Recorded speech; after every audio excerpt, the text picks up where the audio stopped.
I'm a man, so I think I'm not that special. Therefore, I just do the work regardless of how I feel, and to make matters worse, I swallow my emotions. However, I think my case is genuinely special, so I want you guys to listen and let me know what you think. Your help will be highly appreciated. Here's my story. They say that time heals everything. Plus, they say you just need a new woman to move on. I'm now engaged and back home with my fiancée, but my anger toward my ex will just not go away that easily. I'm 39 years old already and was 18 when I met my ex, Marisol.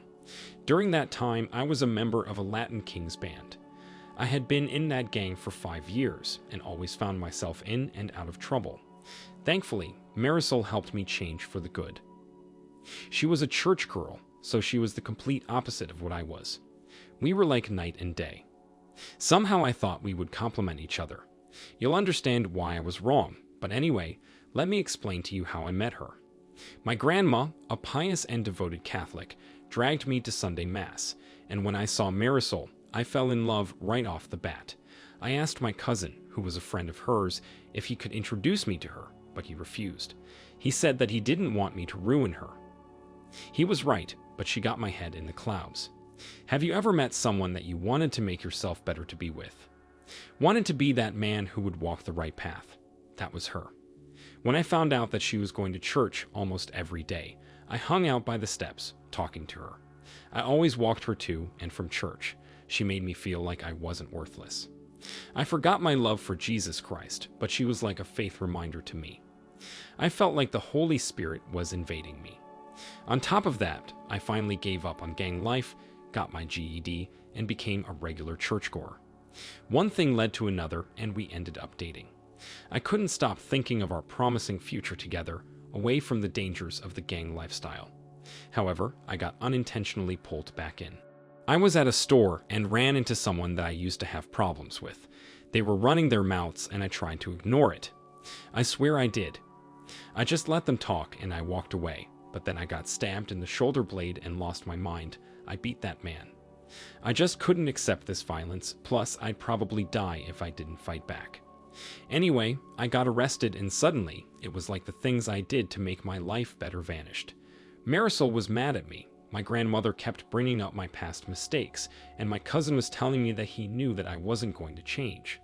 Those tribulations were just a God's test, I guess, but it hurt me to hear those words of unappreciation and distrust.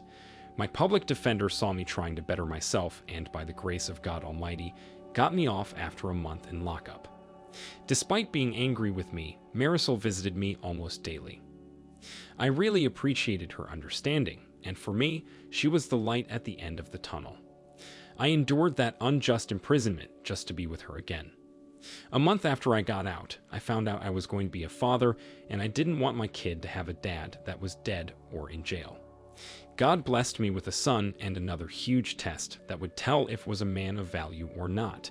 Only when you're forced to improve, you improve, and feeding a family and providing for your woman is a huge example of that. I didn't want to be an absent father or get killed. I did not want Marisol to become a single mom. I wanted to do good deeds, not only to seek God's pleasure, but also to thank Marisol for helping me get back to my faith and escape my former lifestyle. I saw this situation as a blessing, but I just didn't know that I would get tested even more after 9 months. I then went to a trade school to become a mechanic, and I hustled for my future family. When Luna was born, it was almost the worst day of my life. Marisol wouldn't stop bleeding. She went into shock, and they had to give her a double hysterectomy. She was in the hospital for months, and Luna became my world. I wanted her life to be the best. I wanted to give her the world. When Marisol was released, I promised her that our daughter will have a life far better than ours, and for years I kept that promise. I saved enough money to move us to the suburbs and became homeowners. I made sure Luna went to private school, knew how to defend herself, and always made sure I was the perfect husband. I didn't know my parents. Plus, I didn't have a positive male role model in my life, so I didn't know what a healthy relationship looked like. Television dads were my male role models, and I mimicked them and the marriage they had on television. As the years went by, I owned my own garage, my cousin became a pastor, my grandmother was still a pain in my neck, My relationship with my wife was stronger than ever, and I made sure I kept my prison body, but Luna hated me. Since she turned 13, she just started hating me. She didn't want me to hug her. Rolled her eyes every time I told her I loved her. Ignored me when I asked her about her day in school. It hurt me, and Marisol saw it. She told me that she was a teenager and that I should just let it ride. She will come back to me. For 2 years, it was like that. So for her quinceañera, I wanted to go all out, got everything she wanted, and she was still disrespectful. Briefly, the old me almost came out just to put her in her place, but instead, I went to my cousin, vented my frustration and doubts about being a good father, and he told me to just let her be, and he said a prayer for me. I wanted a slideshow for the father-daughter dance. I got a chunk of the pictures of us together, but I realized I didn't have any recent pictures of us. She didn't want to take any. The last time I had pictures of her and me smiling with me was on her 13th birthday, and those were on my daughter's broken tablet. I took that tablet, went to a repair shop, and I didn't care about the cost. I needed that tablet fixed. After a day and $300. The tech fixed it, and I was happy. I knew her passcode, but I never bothered invading her privacy. I just wanted those pictures, and when I opened that tablet and looked in the gallery, there they were, my little girl smiling and happy to be with me. I felt great. Then the instant messages appeared. It was my daughter talking to my wife. It was a long banter that she didn't want me to dance with her, and it did hurt. But as my wife said, she's being a teenager. Then she said something that destroyed me. She asked why she had to do the father-daughter dance with me since I'm not her father. I felt my heart stop, got dizzy, my mouth dried up, and I needed to sit down. My wife responded that I raised her, I loved her, and that makes me her father. But Luna responded by saying that my cousin is her father and she can't wait for her to turn 18 so she could tell me the truth and she could live with her real dad. That she hated me, that she thanked God that I'm not her father. Marisol began cursing her out, saying that it was a mistake for my cousin to tell her the truth 2 years ago, and the more they talked, the angrier I got. My wife lied to me for 15 years.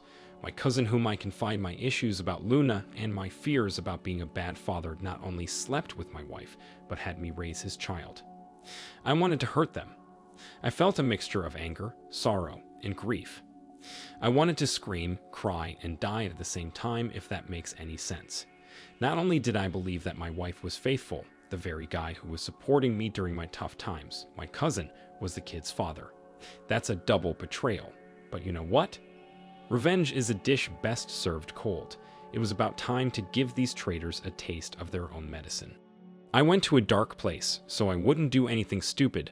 I told Marisol that I needed to focus on work so I could pay for the quinceañera, and instead I drove to Manhattan and saw my old public defender who wasn't a low-level attorney anymore. He had a nice expensive firm near Midtown East. I was surprised that he remembered me, but apparently I was his first case as a public defender. We sat down and I told him everything. Gave him the tablet, and when he turned it on, the messages just kept coming. Only this time, Luna was talking to my cousin, her real father, and he was telling her to give me a chance. How I was always there for her, but Luna told him that so was he. How it makes sense that they have so much in common, and even called him Pappy multiple times in their conversation, and he responded and told her that she was his little girl. We went through our options, and he asked me what I wanted to do, and I told him that I wanted to go full scorched earth. I wanted to poison the well, and he asked me several times if that is what I wanted and nodded. I also told him that everything had to be filed before the quinceañera in 2 weeks. So we sat down and spent the next 12 hours on what needed to be done, and I followed his instructions to the letter. I secretly placed my business for sale. I called the private school and told them that I will not be paying for next year. I closed the college accounts and the savings that I had for Luna and prepared to place my house for sale online. There was only one thing I deviated from: the day of the quinceañera. That day went off without a hitch. The whole family was there. Luna was smiling and having fun. Marisol kept asking me if I was okay, and I lied to her. It was hard not to hate her. She knowingly let me raise another man's child. She slept with my cousin, a man who saw me as my brother and the godfather of my child. So the rage was hard to suppress, to say the least. When it was time for the father-daughter dance, I called her to the center of the stage. She looked annoyed but walked over. I had the music playing and her smile tore me apart.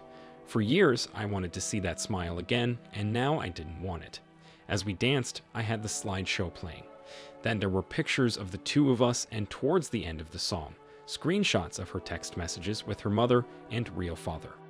My wife, the cheater, learned the hard way why the Bible criminalizes adultery.